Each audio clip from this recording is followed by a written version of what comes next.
Hello and welcome to Aorath, the follow-up to Lighten Up Your Eternal by Robin Richardson. After some time in the underworld, I think this is episode 5 or 6. And I made a short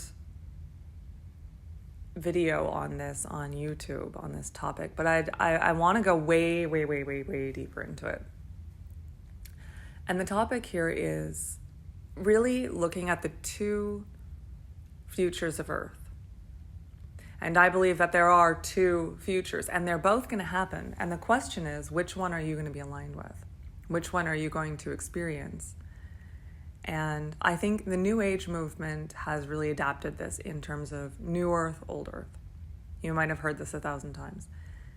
This comes from prophecy. This comes from channeled information. This comes from many disparate sources that all point to this decade being the final decade where you have a choice. Either you're going to be jumping onto the Earth that is headed towards a kind of nuclear apocalypse or techno-humanism, destruction of the human spirit and the planet, or you align with one that is returning to harmony, returning to nature, that is rooted in love and compassion. That's the very rudimentary binary that's presented to us here. And it's a scary proposition, because when one in the New Age movement first wraps their head around this, they think, oh my God, and you're really encouraged by these higher dimensional intelligences to align with the new Earth. In other words, be in love, feel good, expect good things. And you can harmonize with the frequency, this is the kind of way that they speak, of this new Earth. But I want to break it down in much more practical terms. And like I said, this podcast is a de-wooing, an unwooing of this stuff, because I want this to be accessible for everybody, and it is so real. And let's say if we take away the prophecies, if we take away the idea of higher dimensional beings feeding us this information, which is immediately off-putting to 95% of the population, and we break it down into this, you are standing at a fork in the road. And never mind feeling good and being in love and all of that, it's the decisions that you're making now that determine which path you're going down. And both paths are going to happen. We are really Schrodinger's cat right now. We're in the box and we're alive and dead. And we're in the wave function of reality as a collective. Do you understand? So we haven't collapsed yet into one or other reality, and both realities are true. Right now we're standing on an Earth that is going to miraculously start to heal itself and is going to die. Aorath, my podcast, asks you to stop thinking in a Newtonian physics cause and effect way, and asks you to start thinking in a quantum way. Starting to understand that all things are simultaneously and only collapse into one or other outcome with action, observation, and feeling. And even that collapsing into an outcome is sort of an illusion. So what I've been in the quantum way of existing since 2020, and I can experientially vouch for so much of what I'm saying here. It's true. And I'll say, so this old Earth, new Earth thing, and I'm going to break this down. I'm going to really break this down. How you align with either one, and what actions you can take to deliberately align with one or the other. So the first thing I want to say is it absolutely, yes, it is how you feel aligns you with one or the other to a degree. And that was the first mistake I made, was I felt good my way into this heavenly situation where in the middle of COVID, I was suddenly, miraculously living without having to work in this beautiful house on the ocean, double rainbows everywhere, children laughing and playing, and total peace, no sickness, no struggle, no work.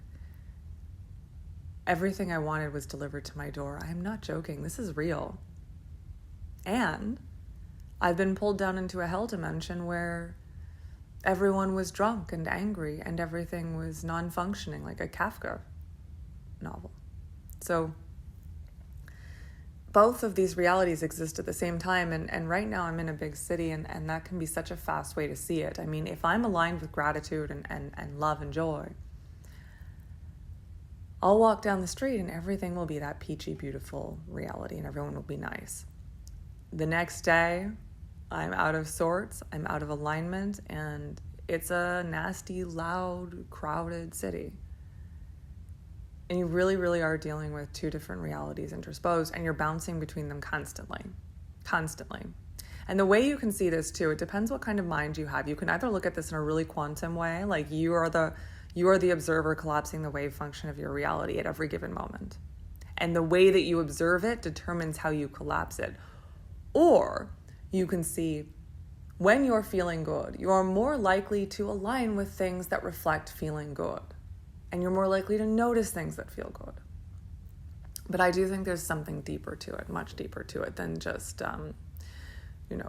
when you feel bad, you notice the garbage trucks. When you feel good, you don't. It's not just that. It goes way deeper. And when I get into the specifics of my story, you can see that. So what exactly is going on with Old and New Earth? The other concept that I want to bring into here is the Buddhist concept of transmigration. And transmigration suggests, and I'm no expert. I just synthesize things that I hear here and there, and they make sense to me. But we are beings, we are eternal consciousnesses that, bear with me, you don't have to believe me, this is just me positing what I understand of reality, okay? That have been placed, for better or for worse, in this, I'm going to call it simulation, but I don't mean a cheap computer program. I mean a very, very intricately engineered, brutal, and intense simulation. And we'll get to my theories about why later. But in this simulation, we manifest bodies and experiences. So we manifest them. Like Robin was a manifestation of Robin. My energy, my karma, and karma, when I say karma, I mean the currents of personality or baggage that I practice in my, let's say I'm a big configuration of geometry. I practice the geometry of certain things. And those things create a body and an experience. And when that body expires, I go and review it. I'll talk about near-death experiences later. I go and review it and then come back and create another one. There's lots of channeled material about this too. People who go into hypnosis and describe the afterlife experience, where they review and then they take what they know and they create a new life that will help refine the lessons that they haven't integrated yet. That's kind of the structure of this thing. So you keep coming back. And the Buddhists will say your karma is actually what magnetizes your new body and your new situation. And then suddenly you're a baby in Cincinnati, whatever. And so we're doing this again and again. And in transmigration, the idea is that you earth beings start off as like minerals and then become plants and then become wild animals and then they become humans. And the human state is a very important state because it is in the human state with full consciousness and lots of contrast, meaning difficult experiences that we don't like, that creates catalyst for potential enlightenment. And from there you can come out of the simulation into full awareness of self and become a deliberate creator of your own reality. That's kind of the idea of the game, more or less. But if you don't do that when you're a human, you have only so many lifetimes. Your soul only has so many lifetimes before it either has to go up or down. So the down in the transmigration is actually, at least in this one video I saw, right? I'm no expert, but it's interesting. It tracks to me. in descending, so if your karma is so heavy, meaning you were extraordinarily cruel, extraordinarily self-seeking, or maybe you gave away your power, you worked like a dog at a 9 to 5 without ever asking yourself what you really wanted out of life, and you just pleased everyone else, or you took from everyone else and you were selfish. Either side of that coin, you start going down, and you never come to awareness, right? You just live on automatic. Then you reincarnate, but your karma is so heavy and your consciousness is not moving up, because from wild animal to human, the cat gains enough consciousness to create this new body of human. It's moving up. The human who is forever asleep, the human who is on automatic, is no longer moving towards increased consciousness, but is actually decreasing in consciousness. Now, when you really think about this, it checks out, right? That makes sense. If we accept the framework of reincarnation, which I do, because I have stories I could tell you. If our bodies and our experiences are manifestations of the kind of like the geometry we're practicing, and geometry, again, it's like if you're always practicing this thought form, this frequency over and over and over again, right? You're going to come back in a way that reflects that. And the problem is, what's so scary about the transmigration downward is once you start on the downward spiral, there's momentum there. It's impossible to get out. You have to go all the way back down and try to go up again. So this takes maybe 1,000,000 years. Because once you reincarnate as a dog, if you're someone who gives away your power, is asleep, most likely you come back as a dog. And I since I've seen this, I can never look at dogs the same. I swear to God, it has changed my perception of dogs completely. Dogs or pigs or rats or crocodiles, depending on the personality and the karma. And once you're a crocodile, you can't go from crocodile to human. That's not possible, right? You're not given the opportunity to cultivate consciousness. You're moving down into animal instinct, reptilian instinct, depending on who you are. So to me, when I came across that transmigration video at just the right time, because that was right before I was tested with my, what I call psychosis, could have been real, I don't know. But it was very important that I saw that, because to me it created the binary of you're going up or down, Robin. And if you give away your power, you're going down. So do you want to reincarnate as a dog?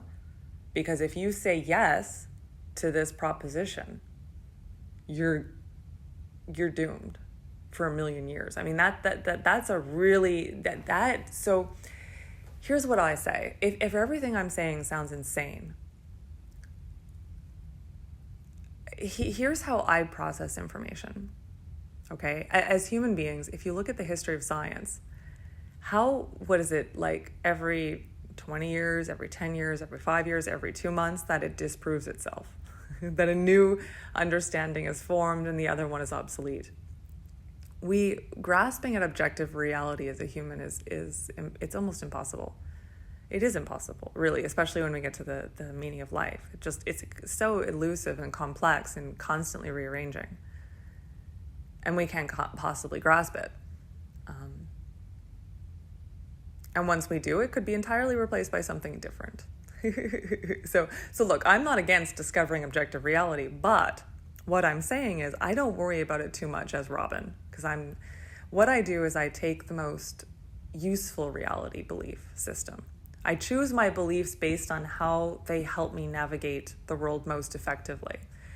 And choosing binary thinking is so valuable to me personally, and fundamental thinking. So instead of getting caught up in the details, I go, is this serving a descension or an ascension? And once I ask myself that question, the decision becomes very clear. And so now let's move this along to old and new earth, because what's happening is that I think collectively the planet and the people on it are collectively in that final lifetime of transmigration, where either you're going to get enlightened or you're going to start to go down the wheel of fortune again. And that's just an inevitability of the physics of this dang system. And I'm not vouching for it. I think it's brutal.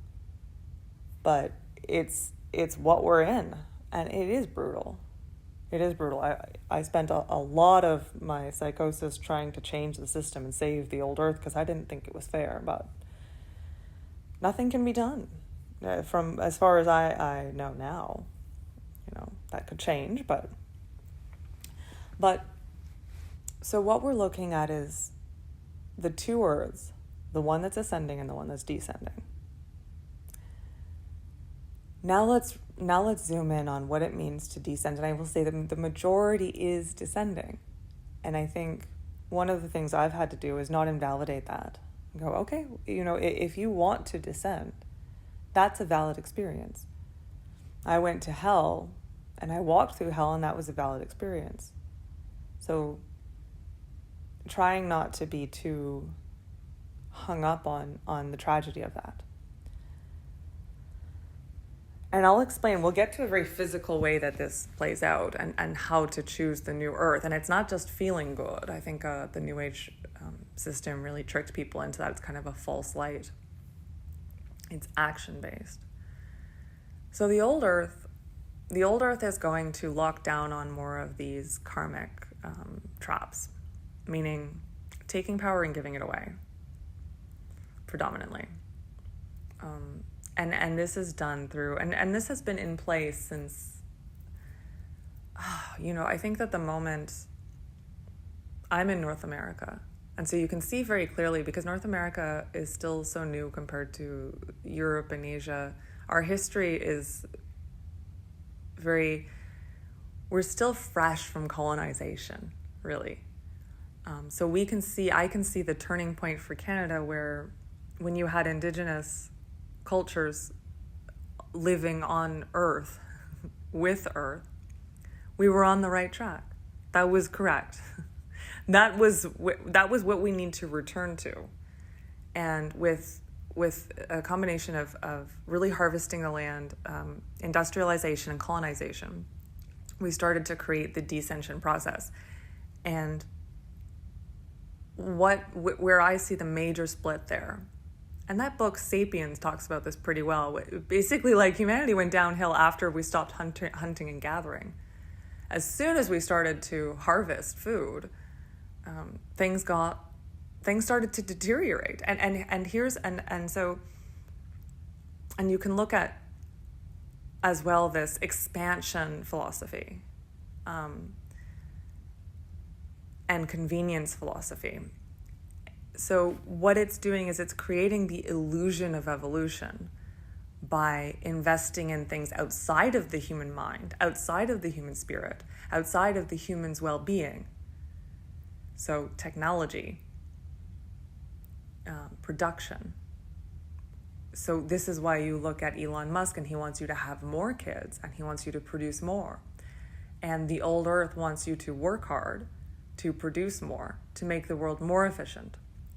So you are giving up yourself, your soul, your individual spark of divine beauty and love and grace to make more soda,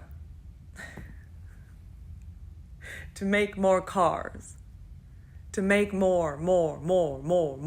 Why? Why? So that other people who are working like dogs can buy your soda at the end of the day, throw the can into the ocean, kill the earth. What? Why? So it serves a couple of people who get to make billions and billions of dollars, and they're not even happy. And everyone else is working like dogs just to make it easier to sit around after work and do nothing. It's a sick system. And we look at the average human will be in a deteriorated state where they can't afford to live. They're disconnected from community. They're sick. They're soul sick. They're mentally sick. They're physically sick. And they just keep thinking, but look at the new technology. That's great. So the sacrifice of human soul evolution and human evolution for external technological evolution predominantly. And as that increases, the human will continue to give away their individuality for a collective that doesn't exist. Because what is a collective but a collective of individuals? If the individual in the collective is negated, then collective is just a concept you're selling yourself for. So the old earth will continue to expand outside while pillaging the human as resource, as battery. And control will be continuously asserted to the point of probably, it's funny, I think the implementation of a universal basic income perhaps, but that will not be just you're free. It will be we own you. We pay your bills. So that World Economic Forum by 2030, you will own nothing and you will be happy. Your life is ours. You'll have your smart home, your smart car, your smart Neuralink monitoring you. So you'll be so happy. We'll monitor your chemicals. We'll make sure you're happy. We'll make sure you're nice and healthy. We'll make sure you're fed and housed and all of this. And all you have to do is do whatever we say and be obedient. And if not, your smart car will drive you into the authorities, etc. So it's complete control. And it's the human being giving up that power. And you can see why that reincarnates as a dog, because you don't get to choose your home.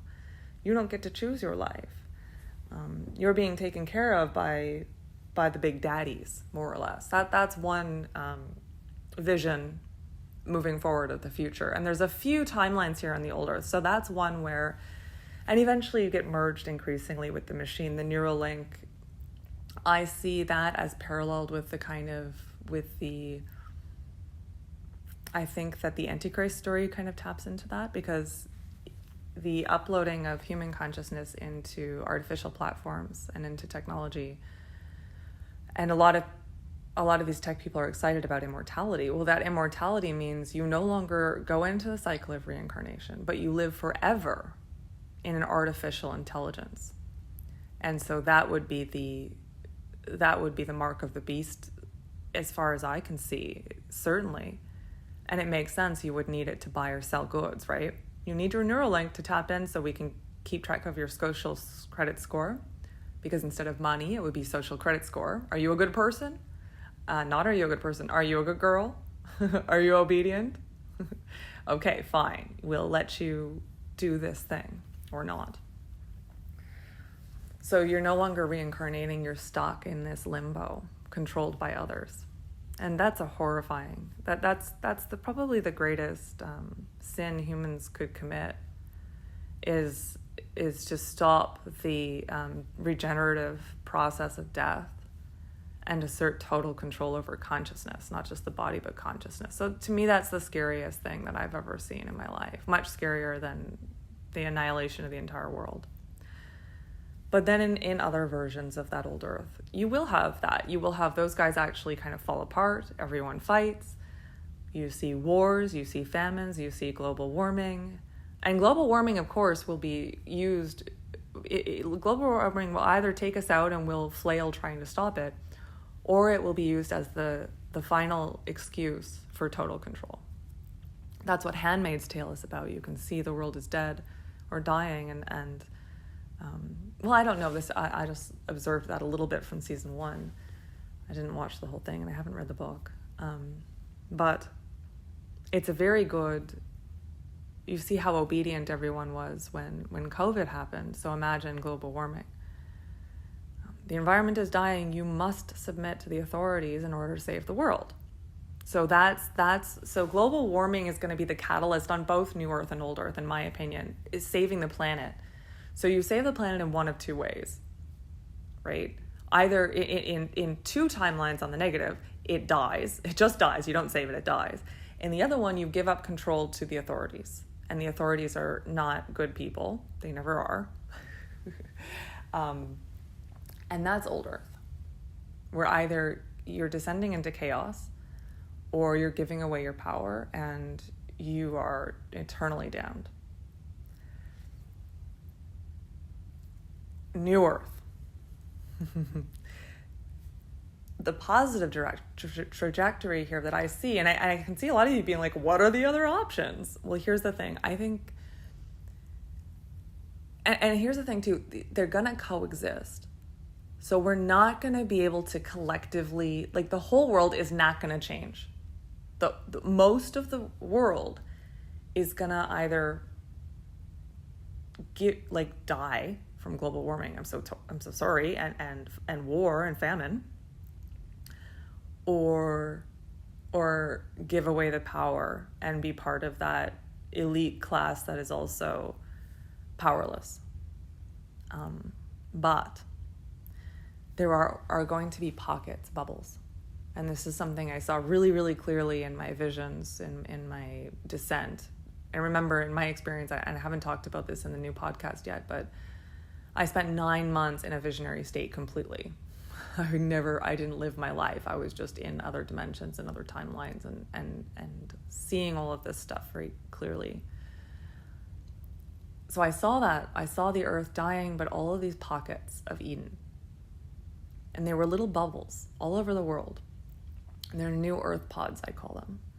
So what happens is certain people will choose not just to feel good until the world sorts itself out. And this is really important. And this is something that part of the reason my psychosis hit me so hard and why I had to go to hell.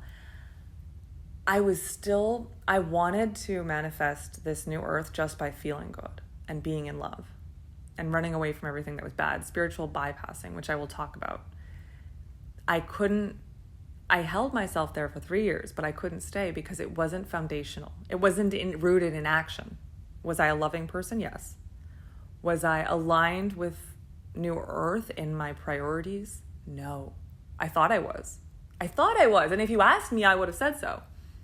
But a part of me didn't want to give up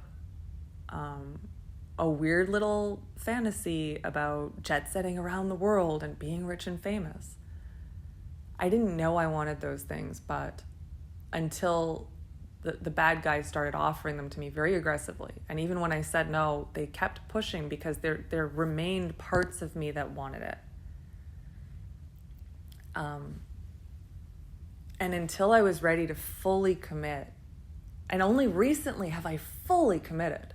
Only recently have I let go of the last vestiges of desiring a certain lifestyle. And now I see it. The only way to anchor on New Earth is to build New Earth. And the only way to build it is to go and live off the land in harmony with the land. Stop consuming, start planting. So I'll talk about that. I'll just say a few more things about the ego. The ego being what hinders that. It's like, think about the qualities that you want on New Earth. Think about the qualities that you want moving forward. Are you willing to live them? Not just hope that someone else solves the climate crisis. Are you willing to live personally in a way that solves the climate crisis? If you personally live in that way, and from your heart, so you're not looking and reacting, you're not afraid, you're building, you're hopeful. Not just hopeful, you're actively creating it. And that was my flaw, because I wasn't. I lived in my house in the country for a while, yes. But a part of me wanted to go to LA and write a transformative television show and meet brilliant minds and fly in private jets. I swear, I'm embarrassed to admit it, but a part of me wanted that. And that's why my psychosis used very prominent figures to kick my ass until I snapped out of that. And I remember at one point, and I'll share this, in the psychosis, I was building my vision, and I have it on Pinterest of these New Earth pods. But I would always have a separate board from my house. And my house was this like Frank Lloyd Wright, modern, beautiful mansion in LA. It's like, Robin, you can't dictate New Earth without living it, or else you're not going to be part of it. Duh. You can't live in a Frank Lloyd Wright house if that's not aligned with the earth that's going to heal itself. If you want to live on the earth that's going to heal itself, you've got to live as the earth that's going to heal itself. So only, I swear to God, because I've just been healing from this experience for the last year and trying to figure out what I wanted to do, and I think I almost forgot. I was afraid almost to go back to what I know in my heart is the right way forward. And now it's clicked, and now it's clear as day. And so what New Earth looks like is, and we've got to be careful because you don't want to slip into commune territory. I don't believe in communes, but walkable villages. We don't need cars. We don't need anything. I mean, think about it as fundamentally as possible. What is Earth asking for?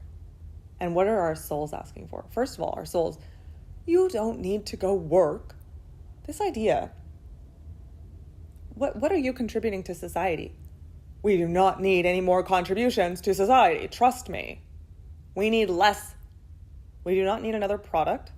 We do not need another. Look, I'm an artist and a writer, and you can say, oh, we need more. We don't. We have so many books. Read the books that are already there. You know, like, I'm not saying don't. I mean, if you have a really valuable book to write, fine. But part of my awakening was not wanting to help people write their books anymore for money, because I just don't want to fill the world up with more mediocrity. Like, stop producing. Stop it. What does it mean for you to exist? And that, and that's such a big one. And I've been trying for the last year, experimenting. I got to do this. I got to do that. I got to do this. Finally, what am I thinking? When I know I'm aligned with the right path, I know because I barely want to do anything. That's okay for the human to barely do anything. I'll tell you about a dream that reflects this really well. So the first thing is, we stop the chain of production capitalism stuff. We have land. We build with natural materials, everything. Bamboo, hemp, mud, clay, things that are not going to rot on the earth, things that are part of the earth, in harmony with the earth. The toilets are simple, right? You've got the hole, you've got a bucket underneath, sawdust that you put on top of it, and then you put the bucket out. You heat and cool things naturally. You make instruments. You read your books. You make your art with natural things. You garden and eat what you grow, more or less. And we can build from there in very beautiful ways. But I think we need time to just live like that. And it is complicated, because I think you should have the right to do nothing, but someone's got a farm. Someone's going to tend to the garden. So, all of these things need to be worked out. And that's the finer points of this stuff, but that's life. And they've done it for forever before industrialization, and humans know how to work together. So that's the finer points. But I really believe, for myself personally, if I want to live on the earth that heals itself without either annihilation or giving away all my power to technocratic gods, demigods, I've got to live off the land. I've got to live in interconnected community with others. I don't like communes. I don't like rules. Oh, you've got to do your garden duty. We got to do, I don't like that stuff. I like independence. I think that's very important. It's a fundamental to me. But finding a way to negotiate and share these spaces. Maybe we all have our own garden, and if you don't tend yours, you can ask, but no one's obliged to help you, that sort of thing.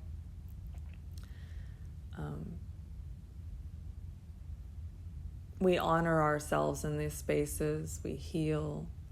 And we prioritize our healing. And this earth doesn't do that. And I talk about that. It's a big... Sometimes healing looks like being mad and sad for a few years before it's out of your system. And allowing ourselves the freedom to do that in late stage capitalism, that's very hard. Here's the other thing. Let me go to a metaphysical level too.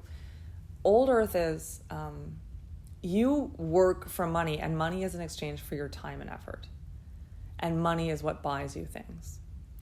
We take out money, right? We take that out of the equation. We take out all of these weird, false dichotomies, and we live directly with nature, where you can pluck the food out of the earth. You know, you don't have to sell anything in order to get something. And more so, to get more abundance, it's actually synchronicity that is the governing factor of abundance. Meaning, if you are thriving and doing well and doing great for your community, and you're a pleasure to be around, and you have a very abundant geometry around you, you're going to attract resources, collaborations, good harvests. The reality bends to you. So the true currency underlying everything that's been crushed out by capitalism, the true currency is alignment. The true currency is how you hold yourself. And you can observe this in your own reality. When you're grateful and aligned, watch what comes to you compared to when you think you have to struggle and when you're ungrateful. Very different reality. So you will see that synchronicity, and synchronicity meaning the way that the external responds to your internal is the true currency of reality. We've just buried that in order, I mean, it really has been an assault on human evolution with a purpose, this capitalistic world, post-industrial, all of it. So what I'm saying is, I have personally made the final commitment, and I've let go of all of the modern days imprinting on me. Robin, one day, don't you want to wear these beautiful clothes? Don't you want to meet these people? Don't you want to do this?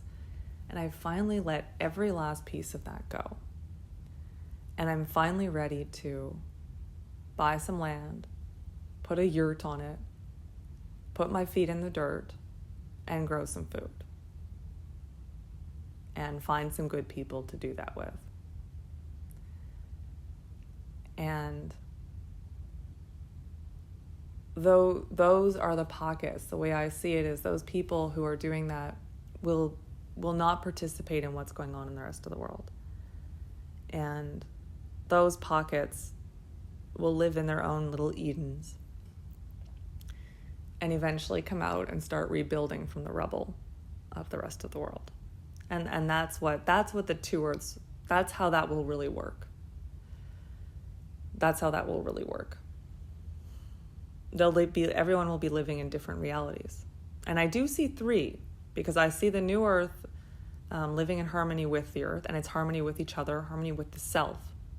And that's important, harmony with the self. And the other one will be disharmony or control. So there's two paths of the old earth. One is disharmony and one is control, giving away or taking it. And freedom is very important in the new earth. Freedom, harmony, synchronicity, alignment, love, truth. And I see a deep appreciation for aesthetic. I mean, this isn't just mud huts. It starts as mud huts, but this has the opportunity to evolve into something extraordinarily beautiful. I still see high-tech eco-futures here, but not for a while, not until we've sorted ourselves out. Technology should come after our own inner evolution and intelligence and refinement and ethical evolution, not first. So that's where the destruction happens. I mean, we really prematurely, I love AI, but I also think it's the worst thing humans have ever done. The capacity to hold paradox is actually a good thing. So that's what I'm saying. And I do encourage you to think about, in every action, and this is what I love binaries for, in every action, which earth am I supporting? And what I'm buying now, and I'm still struggling with this because I've been so tired. And sometimes when you're recovering from something traumatic, you're too tired to think about which soap to buy. I get that. And that's why I don't even think it's a matter of step by step. Right now, If you got to sort out yourself first before you worry about the environment, fine. I think it's a lot to ask someone living in the city, struggling to get by, to buy the eco-friendly stuff. Like that's not how this is going to work. That's not enough. It's going to work by just getting out there in the land and getting that yurt and doing the radical shift. Because when I lived in the country, once I was there, it was very easy to live like that. So don't be hard on yourself if you're not aligned with it now, but ask yourself what future you want to make. And I think, again, people aren't very intentional about their futures. I just reached 40. I'm halfway through life, meaning all that time from 0 to 40, that huge life I've already lived, I still have I have to do that all over again. So I feel like an infant again. It's the most interesting midlife sensation of like this. I feel like this wise infant who gets to do it all over again from 0 to 40 again. So what am I going to do? What do I want to build? If you could go back and do it all over. So I see it like myself. I'm back and I'm doing it all over. Thankfully, I have my health, and why not? You know, the only thing different between me and a baby is better hand-eye coordination, a bit more historic baggage, but I don't have to carry it with me, and a lot more intelligence. So, and I don't have to go to school. I'm done school.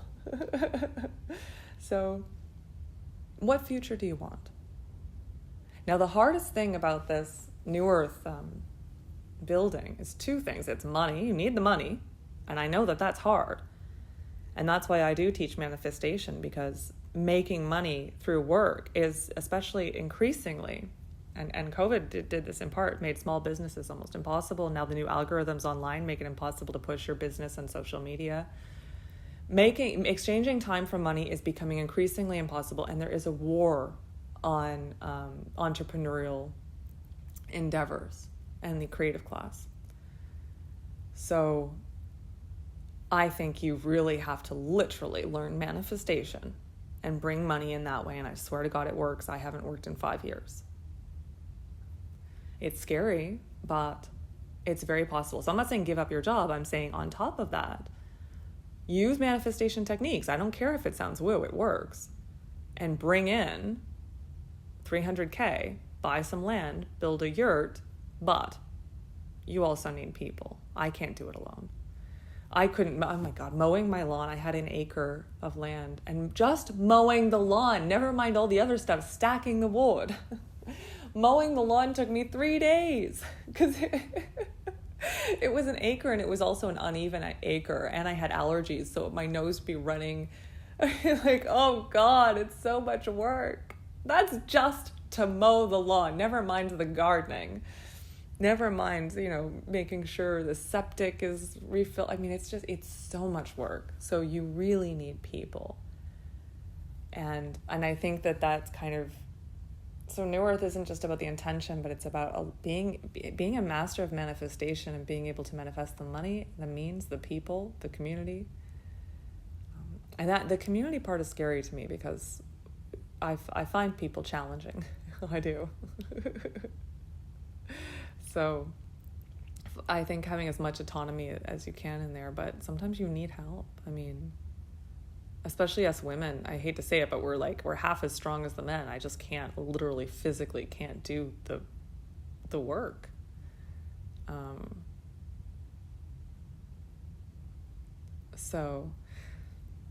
But I think these are things to start thinking about. But again, we've got to be careful. I'm going to talk about it moving forward because I see so many of you. I could see you, dear listener, kind of going, oh, I'll join a community and da-da-da. But yeah, communities, right? A lot of people still have a lot of baggage, and that gets messy and that can get difficult. So being careful, being discerning, and hopefully everyone's been through their dark nights before the community building commences. But and that's why I say community, not commune. Have your space. Do your own thing. But doing it alone, I don't know. I don't know if I can. But anyways, this is my observation on the two paths forward and choosing one or the other. Now, I'm not invalidating. If you want the technocratic control future or the chaotic future. Some people watch, and I did watch a lot of post-apocalyptic survival shows, and that could be a fun future for people. Some people want that. Some people look forward to the apocalypse. I would be more open to, I would be less afraid of those possibilities if I wasn't aware of transmigration as well, of what happens after death in that situation. Because those who die on the old earth do descend in their next life. And once you start descending, it's like getting on a slide. Once you're on the slide, there's nowhere to go but down. You can't go back up the slide. So I'm picturing like one of those harsh backroom slides. Not a kid's playground slide that you can climb up, like a real slide or a roller coaster. That's all I have to say for today. Tune back in. I post new episodes every Tuesday. I will post my Pinterest vision board. I'm designing these pods, and I post a lot about sustainable building practices and communal living and things like that. I continue to build up these Pinterest boards, so follow me there if you want to see the vision unfold. Comment below. I also am going to start a kind of building New Earth recommendation board on my YouTube where you can see videos of people talking about what it's like to live off-grid and all of that. And comment below if you have any thoughts about this. I think that it's really one of the last things to click into place. I don't even want to say it's the ego that has to go, but it's the modern world imprinting that has to go before you can fully embrace this new reality. And kind of you have to mourn. I think also I have to mourn the part of myself that thought I would be jet setting around the world. I don't want to jet set anymore because that's killing the world. I might still take a flight to Portugal once in a while because I'd like to do that. But I haven't flown in 5 years. Once I did. But these things matter. And I think admitting to ourselves whether or not we're ready to commit to the planet, whether or not we're ready to commit to our souls, to let go of the ego that thinks, but I need to show everybody that I can write that book. I need to show everybody that I can build that business. I need to make my mark.